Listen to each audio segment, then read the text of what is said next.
Un tas, kas ir pats vienkāršākais, ka pēc darba ir nepieciešama atpūta.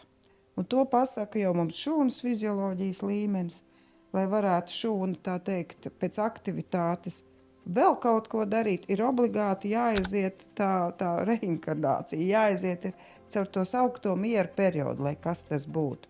Tātad ir jāstabilizē tas esošais stāvoklis, kas katram mums ir, ja mēs tagad pārējām uz cilvēku organismu līmeni. Tad mūsu visas funkcijas raksturo kaut kādas etalona vērtības. Un viņas starp cilvēkiem arī var būt atšķirīgas. Sugai viņas ir vienas, bet sugas īpaņiem, nosauksim sevi tā, viņas arī mazliet atšķirās. Tātad man vajadzētu normalizēt to stāvokli, visu kaut ko atjaunot, lai sirds var atpūsties, lai gāzu sastāvs asinīs atjaunojās, lai muskuļi, tā teikt, saražotie vilmaņas gala produkti aizskalojās, atjaunojam savus resursus enerģētikai, tam visam ir vajadzīgs laiks, un galā arī struktūra, kas tiek drusku padrupināta tādā maksimālā vai pat submaksimālā slodzē, arī tai būvniecībai ir. Tāpat kā mēs pie mājas tur noslaukam celiņu, iztīram lapas no renstelēm, tie ir tie sakārtošanas darbi, kam vajadzīgs laiks.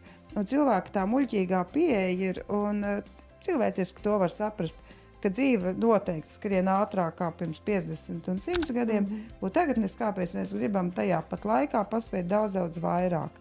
Un tad mēs saspiežam to savam ķermenim atvēlēto laiku, saspiežam tik ļoti, ka mēs aizmirstam, ka ķermenis prasa arī to otro daļu, to atjaunošanu, to sakārtošanas darbu.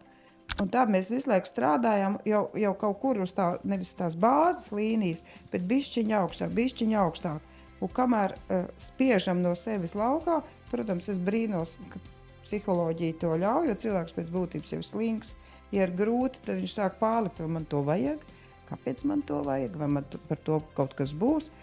Un tomēr, acīm redzot, tie psiholoģiskie izaicinājumi, tā pašvērtējums varbūt citu novērtējums, ir baigi svarīgs faktors, un cilvēki virzās uz augšu, nepaskatoties, ka patiesībā viņš visu laiku jau ir sāk ne no jūras līmeņa, bet no kaut kurienes citurienes, kas patiesībā vienā mirklī saka visu, tu esi savu iztērējis, draugs.